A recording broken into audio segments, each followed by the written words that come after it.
Video பார்த்துட்டு இருக்க தந்தி TV நேயர்கள் அதுவுமே ஒரு பெரிய ஹாய். ஸோ இன்னைக்கு நம்ம கலைப்புலி தானு அவர்களோட தயாரிப்பில் விஜய் கார்த்திகேயன் அவர்களோட இயக்கத்தில் கிச்சா சுதீப் அவர்கள் நடித்து வெளிவந்திருக்கிற படம் தான் மேக்ஸ். ஸோ இந்த படத்தை பற்றி தான் இன்னைக்கு நம்ம பார்க்க போகிறோம். இந்த படத்தை பார்த்ததுக்கப்புறமா பலதரப்பட்ட படங்களோட சாயல் இந்த படங்களில் இருக்கிறத உங்களால் உணர முடியும். அப்படி என்னென்னலாம் இருக்குது அப்படின்றத இந்த ஒரு ரிவ்யூவில் பார்த்து தெரிஞ்சுக்கலாம். இப்போ இந்த படத்தோட ஒன்லைன் என்ன அப்படின்றத பார்த்துலாம். அர்ஜுன் ஒரு நேர்மையான ஒரு இன்ஸ்பெக்டராக இருக்கார், யாருக்கும் மடிபணியாத இன்ஸ்பெக்டர். நாளைக்கு சார்ஜ் எடுத்துக்கிறதுக்கு முன்னாடி இன்றைக்கி என்ன பண்ணுறாருன்னா, மினிஸ்டரோட பசங்களை 2 பேரை வந்து அவங்க பண்ண தப்புக்காக அரெஸ்ட் பண்ணி ஜெயிலில் வந்து வைக்கிறாரு. இவர் இல்லாத நேரமாக பார்த்து அந்த 2 பசங்களுமே இறந்து போயிடுறாங்க.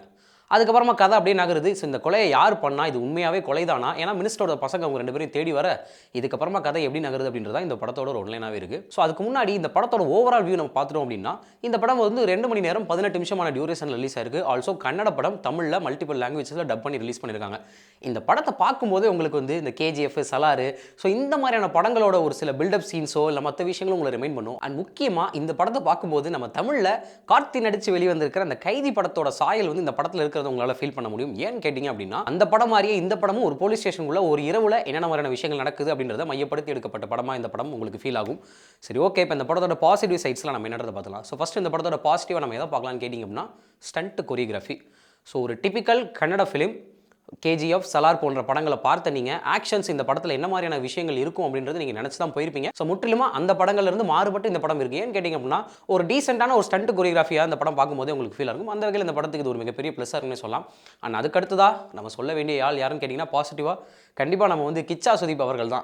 முழுக்க வந்து பார்த்திங்கன்னா ஒரு ஆக்ஷன் ஜானர் தான். ரொம்ப பெருசாக அவருக்கு நடிக்கிறதுக்கான ஸ்கோப் இல்லை அப்படின்னாலுமே அவரோட நடிப்பையும் அவரோட ஒரு டயலாக் டெலிவரிலையுமே மாஸ் பண்ணிடுறான்னு சொல்லலாம். அந்த வகையில் அவரோட நடிப்பு ஒரு மிகப்பெரிய ப்ளஸ்ஸாக இருக்குது. அண்ட் அதுக்கடுத்தா இவரை நம்ம முக்கியமாக சொல்லி ஆகணும், இளவரசு அவர்கள். அவரும் வந்து தமிழில் நம்ம நிறைய படங்கள் அவரை பார்த்துருப்போம். நிறைய குணச்சித்திர வேடங்கள் நடிச்சிருக்காரு, வில்லனாக நடிச்சிருக்காரு.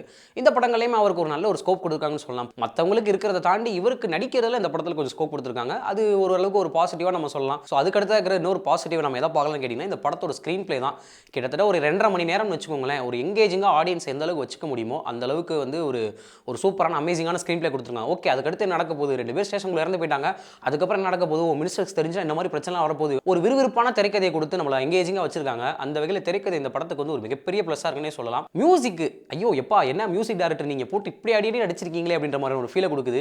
கொஞ்சம் காதுலேருந்து ரத்த வராத குறை தான். ஸோ மியூசிக்கை வந்து ரொம்ப டாமினெண்ட்டாக ரொம்ப இதாக கொடுத்துருக்காங்க. அது ஒரு சில இடங்களில் ஒர்க் அவுட் ஆயிருக்கு, ஒரு சில இடங்களில் கொஞ்சம் காது வலிக்கிற மாதிரியான ஒரு ஃபீலை கொடுக்குது. அது தியேட்டரோட மிஸ்டேக்கா இல்லை உங்களோட மிஸ்டேக்கா அப்படின்றது தெரியல. ஏன்னு கேட்டிங்க அப்படின்னா, நம்ம சமீபத்தில் இந்த மாதிரியான தமிழ் ரிலீஸ் ஆன ஒரு படங்களில் இந்த மாதிரியான ஒரு பிரச்சனைகளை நம்ம கேள்விப்பட்டிருப்போம். ஸோ அதை ரிமைண்ட் பண்ணுற மாதிரி ஒரு சில மியூசிக் இந்த படத்தில் இருக்கிறது கொஞ்சம் ஒரு மாதிரி இருக்குது. ஸோ அதனால் இதை பாசிட்டிவ் வைக்கிறதா நெகட்டிவ் வைக்கிறதா தெரியல. ஸோ நீங்களே டிசைட் பண்ணிக்கிங்க அப்படின்னு உங்கள் கையிலே விட்டாச்சு. நம்ம டெக்னிக்கலாக பார்த்தோம் அப்படின்னு கேட்டிங்கன்னா, கேமரா அண்ட் எடிட்டிங் ஒர்க்கு ஒரு டீசென்ட்டான கேமரா அண்ட் எடிட்டிங் ஒர்க் தான். ஆங்கிள் என்ன மாதிரி இடங்களில் கரெக்டாக இருக்கணும் அப்படின்றத தாண்டி ஒரு டீசென்ட்டான கேமரா இருக்குன்னு சொல்லலாம். அண்ட் எடிட்டிங்குமே ஒரு டீசென்ட்டான எடிட்டிங். ஆனால் அதுக்கு அடுத்ததாக இந்த படத்தில் நடிச்சிருக்க மற்ற நடிகர்கள் அவங்க எல்லாருமே அவங்க பங்குக்கு அவங்க வேலையை ரொம்ப சூப்பராக பண்ணிட்டாங்க. யாருமே ஐயோ என்னடா அப்படி நடிச்சிருக்காங்களே அப்படின்ற மாதிரி ஒரு ஃபீலை கொடுக்கவே கொடுக்காது. நம்ம இப்போ என்ன பண்ணலாம், நம்ம அப்படியே அதுக்கடுத்து நெகட்டிவ் சைடு வந்துடலாம். ஸோ நெகட்டிவ்ஸாக நம்ம என்னென்னு பார்க்கலான்னு கேட்டிங்கன்னா, லாஜிக். ஸோ இந்த மாதிரியான படங்களை நம்ம லாஜிக் எதிர்பார்க்க முடியாது தான். பட் இருந்தாலுமே சின்ன லாஜிக் மிஸ்டேக்ஸ்லாம் கொஞ்சம் அதிகமாக இருந்துச்சுன்னு சொல்லலாம். ஸோ அதே மாதிரி வந்து பார்த்தீங்கன்னா, பில்டப் சீன்ஸ்லாம் கொஞ்சம் ஓவராக இருக்குது. ஹீரோ என்ன பண்ணுறான்னு எல்லாத்தையும் போட்டு அடிச்சிடுறாரு. யார் வந்தாலும் என்ன அவர் பாட்டில் போட்டு எனக்கு அடிக்கிறது வேலை. அது ஒரு மாதிரியான ஒரு சலிப்பை கொடுக்குதே தாண்டி மற்றதெல்லாமே வந்து கொஞ்சம் நல்லா தான் இருந்துச்சுன்னு சொல்லலாம். ஸோ அடுத்ததாக வந்து வரலட்சுமி சரத்குமார் அவர்கள் கிட்டத்தட்ட ஒரு கிரைம் இன்வெஸ்டிகேட்டராக வர்றாங்க, ஒரு கிரைம் போலீஸாக வர்றாங்க. அவங்களுக்கு உண்டான ஸ்கோப்பு கொஞ்சம் கம்மியாக இருந்துச்சுன்னு சொல்லலாம். எனக்கு தெரிஞ்சு வந்து இந்த ஹீரோ வில்லன் அவங்க 2 பேர் சண்டையோட வரலட்சுமி சரத்குமார் ஹீரோ இவங்க 2 பேர் கிளாஷ் பண்ணிக்கிற மாதிரியான ஒரு சில சீன்ஸோ, இவங்க 2 பேரும் வந்து இன்வெஸ்டிகேஷன் பண்ணுற மாதிரி ஒரு சில விஷயங்களும் விட்டுருந்தா நல்லா இருந்திருக்குமோ அப்படின்ற மாதிரியான ஒரு சில தாட் அந்த படம் உங்களுக்கு பார்க்கும்போதே கொடுக்குது. அதை தாண்டி இந்த படத்தில் வந்து நம்ம வேற என்னெல்லாம் கேட்டிங்க அப்படின்னா, நிறைய விதமான லாஜிக் மிஸ்டேக்ஸ், நிறைய விதமான ஒரு அன்வான்ட் சீன்ஸ்லாம் இருக்குது. ரெடின் கிங்ஸ்லி அவர்கள் இருக்காரு. ஸோ அவரையும் ப்ராப்பராக யூஸ் பண்ணல. அவர் கொஞ்சம் காமெடி வைஸ் அவர் 2-3 இடத்துல காமெடி பண்ணுறாரு, அவரோட குட்டி ரியாக்ஷன்ஸ் கொடுக்குறாரு. அது கொஞ்சம் சிரிப்பு வர மாதிரி இருக்குது. பட் இருந்தாலும் இன்னும் அவரை ப்ராப்பராக யூஸ் பண்ணிருக்கலாமோ அப்படின்ற மாதிரியான ஒரு ஃபீலை கொடுக்குது. ஸோ மொத்தத்தில் இந்த படம் வந்து பார்த்தீங்க அப்படின்னா ஒரு டீசென்ட்டான ஒரு ஒன் டைம் வாட்சபிள் மூவியாக இந்த வாரத்துக்கு ரிலீஸ் ஆயிருக்குன்னு சொல்லி இந்த வீடியோ நான் இதோட முடிச்சுக்கிறேன். மீண்டும் இதே மாதிரி வேறொரு படத்தை உங்களை சந்திக்கும் வரை அதுவரை உங்களுக்கு விடைபெறுவது உங்கள் பிரசன்னா.